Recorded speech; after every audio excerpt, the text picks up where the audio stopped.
Halo sahabat, selamat datang di channel Nisa Audio Official. Jangan lupa setelah menonton, klik like, komen, dan subscribe ya. Terima kasih. Nisa tertawa terbahak-bahak melihat reaksi sang suami. Sedikit tidak percaya jika suaminya seorang CEO perusahaan besar dengan segala jenis bidang usaha, tidak tahu ia namanya lingerie. Benar-benar polos. Daniel sampai kesal melihat Nisa menertawakannya. Kenapa kamu sewenang ini? Apa aku seperti orang bodoh? Aku hanya tidak suka kamu memakai ini. Aku nggak mau sampai ada yang melihat kamu memakai ini. Apa yang lucu sih? Tanya Daniel heran akan reaksi sang istri. Habis kamu ini CEO perusahaan besar tapi sama lingerie aja tidak tahu. Lagian kalau mau memakai ini ya nggak di depan umum juga sayang. Tapi saat kita berdoa aja biar menambah suasana. Itu maksudnya mama, bukan biar dilihat orang.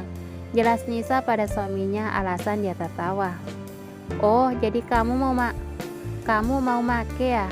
Ya udah pakai aja. Tapi kalau terjadi sesuatu jangan salahin aku ya. Kamu yang mancing dengan pakaian yang beginian. Ucap Daniel dengan nada kesal. Daniel tahu jika Nisa memakai pakaian itu, dia tidak berani jamin jika dia masih bisa mengontrol dirinya. Idih, siapa juga yang mau pakai? Kamu kali yang ngarep aku pakai beginian. Aku tuh bilangnya juga bukan sekarang, tapi nanti saat sudah waktunya. Nisa tak kalah kesalnya. Ih, siapa juga yang ngarep? Aku kan nggak tahu apa isi pikiran kamu. Orang kamunya nggak bilang kalau mau nanti-nanti pakainya. Sungut Daniel dengan wajah kasalnya. Udah ah, nanti malah berantem. Biarin aja di sana, kita hargai usaha mama. Ujar Nisa akhirnya mengarah. Usaha mama selalu dihargai, tapi usaha aku nggak pernah dihargai. Sampai-sampai aku harus menahan sesuatu sampai kamu siap nantinya. Yang aku nggak tahu kapan kamu akan siap, dan aku harus terus bersabar. Daniel pun langsung keluar dari ruang gantinya. Ya ilah sayang, gitu aja ngambek. Aku ngehargain kok, tapi akunya belum siap. Katanya mau sabar, baru 2 hari aja udah gitu ngomongnya. Nisa berusaha membujuk suaminya. Iya, itu kan aku nggak tahu jika sesulit itu menahan semuanya. Belum lagi kalau kamu habis mandi, kulitmu yang lembab nampak bersinar, membuat hasrat laki-lakiku selalu saja ingin muncul. Jelas Daniel dalam rajukannya. Maafin aku ya, aku belum bisa jadi istri yang baik, belum bisa memberikan hakmu, padahal itu sudah kewajibanku. Nisa tertunduk menahan kesedihannya. Sayang jangan nangis dong, maafin aku nggak masuk gitu. Ya udah lupain masalah itu, kan kita mau beresin barang-barang kamu dulu. Bentar lagi waktunya makan siang, jadi cepetin beres-beresnya. Gantian Daniel yang membujuk Nisa sambil masuk kembali ke ruangan ganti. Ya udah, sana keluar biar aku sendiri yang beresin. Ngapain masih di sini? Mau ikut bantuin? Tanya Nisa. Enggak sayang, aku mau rebahan sebentar, badanku sakit semua. Nanti kamu nyusul aja ya, sahut Daniel akhirnya. Nisa hanya mengangguk. Daniel pun langsung naik ke tempat tidur yang sudah penuh oleh bunga. Ah sayang, badanku gatal semua, teriak Daniel. Nisa pun langsung berlari padahal kerjaannya sedikit lagi selesai. Ada apa? Kok teriak-teriak? Tanya Nisa. Aku lupa, kulitku sensitif sama bunga, jadi gatal semua nih. Sayang, cariin obatku di laci tempat obat di ruang ganti, sahut Daniel sambil sibuk menggaruk tangannya. Stop, kenapa digaruk? Bentar aku ambil obatnya. Nisa pun buru-buru menuju tempat yang Daniel tunjuk, dan ternyata ada beberapa macam obat. Karena tidak tahu nama obatnya, Nisa pun membawa semua obat agar Daniel yang memilih sendiri yang mana obatnya. Kamu duduk dulu di sofa, aku bakal bersihin kamarnya dulu, ucap Nisa sambil membereskan semua bunga dan langsung mengganti spray.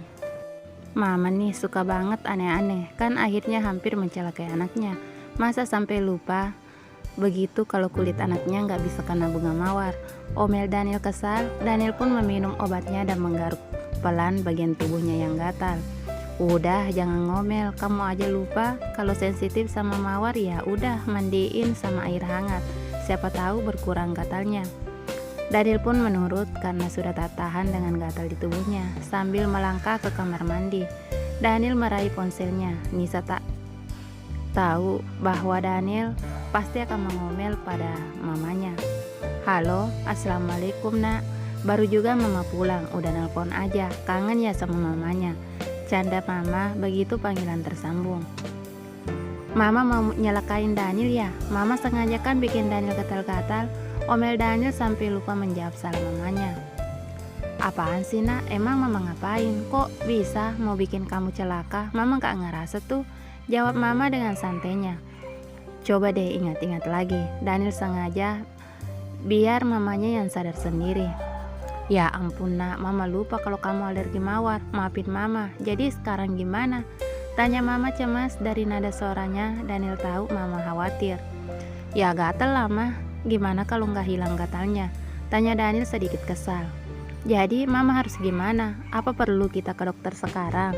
Tanya mama lagi. Nggak usah. Belum selesai Daniel ngomong, Nisa mengetuk pintu. Masuklah, ada apa? Tanya Daniel dengan tubuh penuh busa di dalam bathtub. Ini aku bawa garam, campurin dalam air rendaman kamu, semoga bisa hilang gatalnya, ucap Nisa sambil menyodorkan garam dari balik kaca pembatas. Makasih ya sayang, ucap Daniel sambil menerima yang Nisa ulurkan. Udah, jangan ngomelin mama lagi, mama pasti gak sengaja. Karena lupa, nasihat Nisa sebelum menutup kembali pintu kamar mandi. Nisa berani masuk kamar mandi karena tahu ada pembatas kaca buram di sana. Iya sayang, sahut Daniel singkat. Tuh, dengerin kata istrimu, jangan marah terus aja biasanya. Omel mama saat mendapat pembelaan. Ternyata Daniel lupa mematikan panggilan, dan mama sengaja tidak mematikan agar bisa mendengar percakapan antara putra dan menantunya. Udah, mama bikin kesel, ujar Daniel langsung mematikan panggilan dan langsung saja menumpahkan satu bungkus garam ke dalam air rendamannya. Tak sampai setengah jam, gatal di tubuh Daniel berkurang, hanya tinggal bekas merah-merah yang jadi nampak jelas karena tubuh Daniel yang putih bersih. Daniel makin kesal melihat tubuhnya yang nampak seperti udang goreng. Tuh kan mama, badanku jadi merah-merah begini, jadi hilang deh keseksianku. Bisa-bisa Nisa makin gak tertarik, gerutu Daniel, dan langsung saja keluar kamar mandi dengan telanjang dada.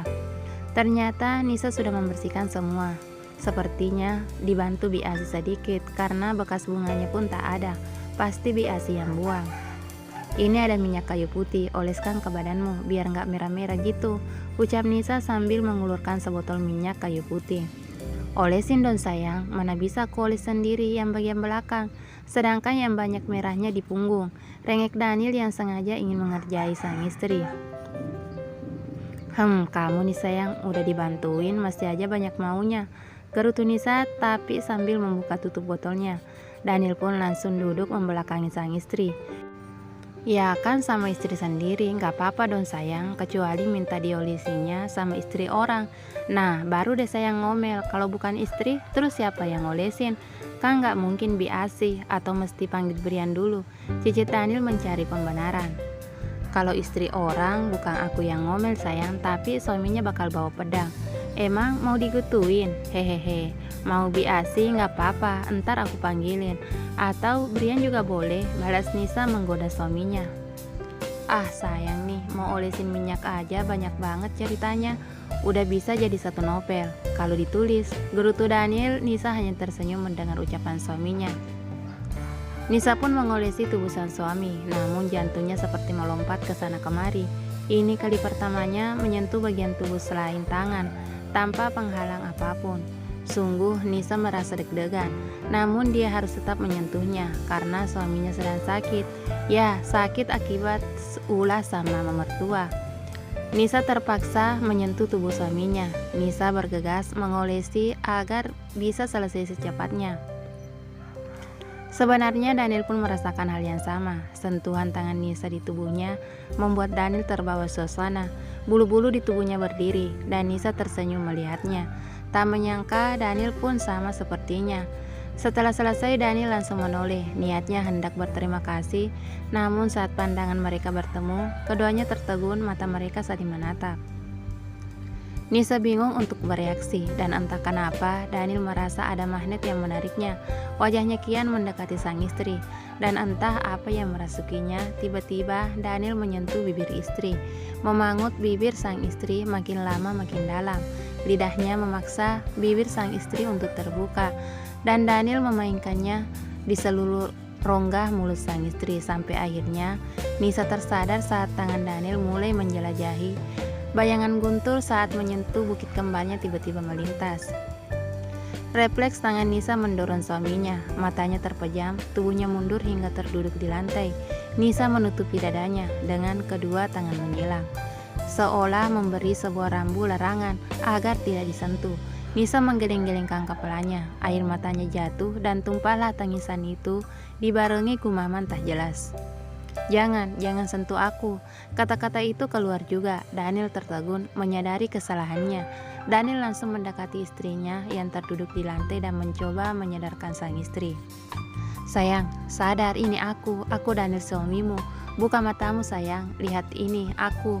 Ayolah sayang, jangan begini. Aku takut saat melihatmu begini sayang," ucap Daniel berusaha menyadarkan sang istri. Nisa perlahan membuka matanya, menatap pria di depannya yang ternyata memang suaminya. Nisa langsung memeluk Daniel. Rasa takut dan rasa bersalah menjadi satu. Takut akan kenangan seorang guntur dan rasa bersalah karena menolak sang suami, hanya karena sebuah kenangan yang harusnya bisa segera dia lupakan. "Maafkan aku sayang, aku gak bermaksud begini. Alam bawah sadarku bekerja sendiri, padahal aku sudah mencoba melupakan dan menerima sentuhanmu. Inilah alasan aku tak ingin menikah waktu itu, namun kamu tetap memaksaku. Sekarang aku berdosa karena telah menolak suamiku sendiri," ucap Nisa dalam tangisan di dada suaminya. "Enggak sayang, jangan minta maaf. Kamu gak salah, aku yang salah karena tidak sabaran. Harusnya aku memahamimu dan memberimu waktu. Aku memang salah, sudah memaksamu menikah denganku. Padahal aku tahu kamu sendiri masih belum melupakan traumamu. Tapi meskipun aku disuruh kembali ke masa lalu, aku akan tetap memilih menikahimu. Jadi jangan meminta maaf, aku menyesali pernikahan kita. Aku akan menunggu sampai jiwa dan ragamu siap menerimaku sepenuhnya," tutur Daniel lugas dan penuh ketulusan. "Sudah, jangan nangis lagi ya. Saat melihatmu menangis, rasanya aku ingin menjadi penjahat dan menghabisi pria itu yang sudah membuatmu merasakan kesedihan seperti ini. Maafkan aku, jangan menangis lagi sayang."